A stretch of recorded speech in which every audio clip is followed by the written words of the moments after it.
একমাত্র ছেলের ক্যান্সার, কিন্তু টাকার অভাবে চিকিৎসা করাতে পারছেন না অটোচালক বাবা। অভাব অনটনের সংসারে অটোরিকশার আয়ে জোটে 3 বেলার খাবার। বাবা ছেলে দুজনেই অটো চালিয়ে সংসারের ভার সামলাতেন। আজ সেই ছেলেই যুদ্ধ করছে জীবন মৃত্যুর লড়াইয়ে।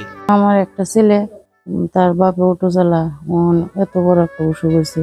নেত্রকোনার দুর্গাপুর উপজেলার চণ্ডীগড় গ্রামের আনোয়ার মিয়ার একমাত্র ছেলে শাকিল মিয়া ব্লাড ক্যান্সারে আক্রান্ত। সে 2 মাস আগে চিকিৎসকের পরামর্শে বিভিন্ন পরীক্ষার পর ধরা পড়ে ভয়াবহ এই রোগ। অটো চালানো সামান্য আয়ে পরিবারের মুখে অন্ন তুলে দিতে হিমশিম খান আনোয়ার। বর্তমানে ছেলের চিকিৎসায় ব্যয় বহন করা তার পক্ষে একেবারেই অসম্ভব। তবুও ছেলের চিকিৎসায় ধার দেনা করেছেন বাবা, বিক্রি করেছেন যা ছিল সামান্য সম্পদ। খরচের ভার বইতে না পেরে দেশবাসীর কাছে সহায়তার অনুরোধ বাবার।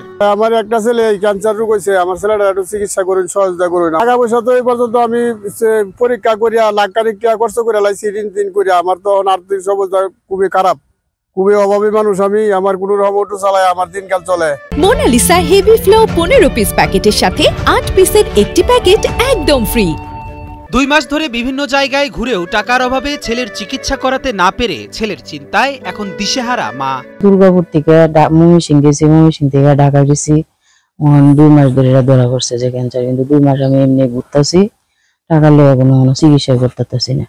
হয়তো বেশি হয়ে গেছে, আগে হ্যাঁ একটু কম আসলো, আস্তে আস্তে যে আগে হের আব্বা অটো চালাতো, লগে হেও করতো, দুইজনে আনতো, আমার সংসারটা কোনো রকম চলতো। যাওয়া তো ছেলে বয়ে করছে, বাপও ভাঙিয়ে গেছে। হ্যাঁ যে টাকা আনে এ টাকা আমার সংসারে ঠিক মতো চলে না, আমার সারা চিকিৎসা করে দিতে আমি করতেছি না।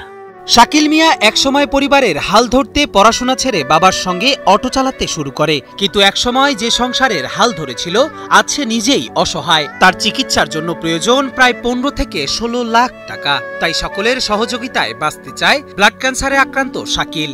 আমার বাবা অটো চালা, আমার ফ্যামিলি তার বড় কেউ নাই, চিকিৎসা করাইবো। আমি বাঁচতে চাই, আমার সাহায্য দরকার, পরিবার কোলায় যাচ্ছে না। এমন দুঃসময়ে প্রতিবেশীরাও তাদের পাশে থাকার চেষ্টা করছেন। তারাও দেশবাসীকে শাকিলের সহযোগিতায় এগিয়ে আসার আহ্বান জানান।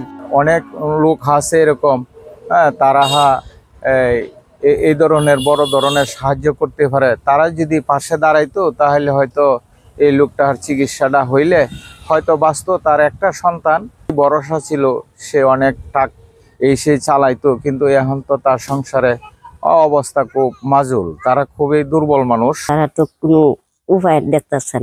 গ্রামের মানুষ অর্থ সম্পদ তো কেউই নাই, দিতেছে কিছু কিছু এই দিতে হইতেছে না। অসহায় এই পরিবারটির পাশে যদি সমাজের বিত্তবান, মানবিক ও হৃদয়বান মানুষগুলো এগিয়ে আসেন, তবে হয়তো বাঁচানো সম্ভব শাকিলকে। আল নোমান শান্তর পাঠানো তথ্যচিত্রে ডেস্ক রিপোর্ট, কালের কণ্ঠ।